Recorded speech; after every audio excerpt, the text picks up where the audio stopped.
Welcome to the Smart Buildings Virtual Startup Challenge Roundtable. Today I'm joined by Oliver Iltisberger, the president of the Smart Buildings division of ABB Electrification, and Anthony Pinet, the CEO of Wise Buildings. We're going to explore how the Wise Buildings app will help us get closer to the carbon neutrality in the buildings to make them smarter and more eco-friendly. But let's first look at the size of the challenge. The challenge is enormous. Buildings is the third largest segment emitting CO2 after industry and agriculture. And indeed, while we need to keep our heat and ventilation stoves on, we also need to strive for net zero. So, Oliver, at ABB we have already powerful solutions in energy and asset management that help us decrease energy consumption by 30%.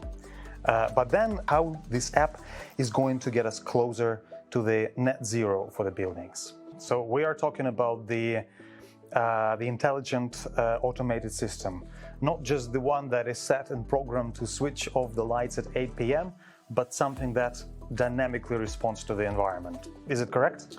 Well, exactly, and we could go even further. I mean, how about a tool that doesn't just increase the heat in the building when it gets cold outside? Instead, what if in a commercial building was connected to every single occupant in the building, and it increases the heat by, let's say, 3 degrees for one person, 6 degrees for another person, turns off the light in cold white for one person and in warm white for another person, and so on. Now let's take this to the commercial scale. Each time a user enters a building or a part of the building, the app will connect to the building system and activate it to create personalized conditions based on the user profile and their choices. What looks like just a nice-to-have app will actually put the power of making those decisions on comfort and sustainability in commercial buildings into the hand of everyday users. That sounds like a crowdsourcing for sustainability. Is it the right way to describe it, Anthony? Yes, definitely. Crowdsourcing is a great way of putting it. We are just scratching the surface of the potential right now. Right now, we can collect the data from every user in the building. We can aggregate it and then analyze it to understand how energy is being used and also why it's being used. The app will also include a digital building access badge, itinerary management, space booking, a directory and map of the building, security, news, and the help desk.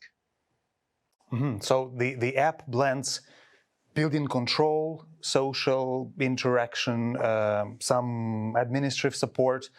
That sounds pretty cool.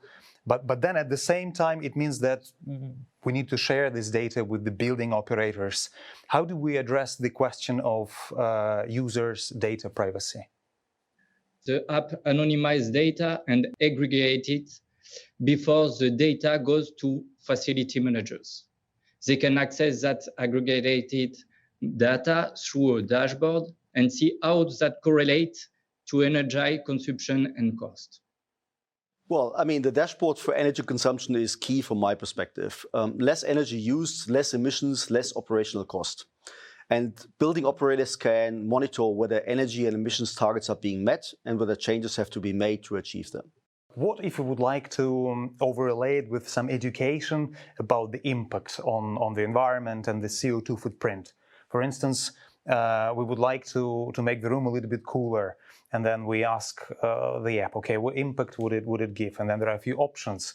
One is that, okay, you want to get it down to 23 degrees, and that's going to use, 3,000 kilowatt hours of energy. It's going to cost you, 400 francs, and then produce X, 0.2 tons of CO2 per year.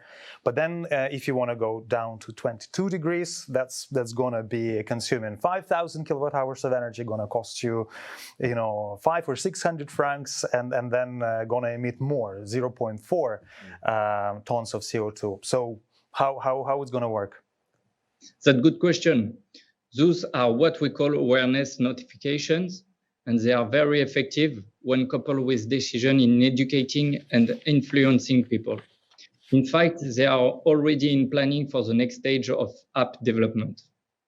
Well, I think that's where we could see a global game changer for commercial building sustainability. Imagine a building with an average of, let's say, 500 or 1,000 users a day.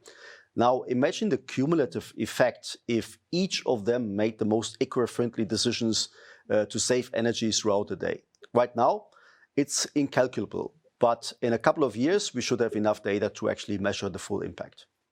That's intriguing, and for sure, the main takeaway for me today is that we really need to join forces to strive for the results in terms of cutting our emissions and going towards the net zero, because we're spending our life in buildings days and nights, but also we have the smartphones. Most of us have the smartphones that are great to control and to really contribute to this evolution towards the net zero. And for us, of course, the brilliant way to achieve this is to work with innovative startups like Wise Buildings. So thanks a lot, Oliver, Anthony, for joining me today for this discussion.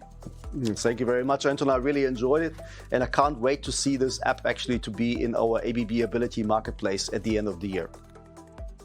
Definitely, it's an important project, and we are very exciting to be working with ABB and scaling up this to reach so many people with some things that can make the way we use building more sustainable. Thanks. Thank you. Thank you.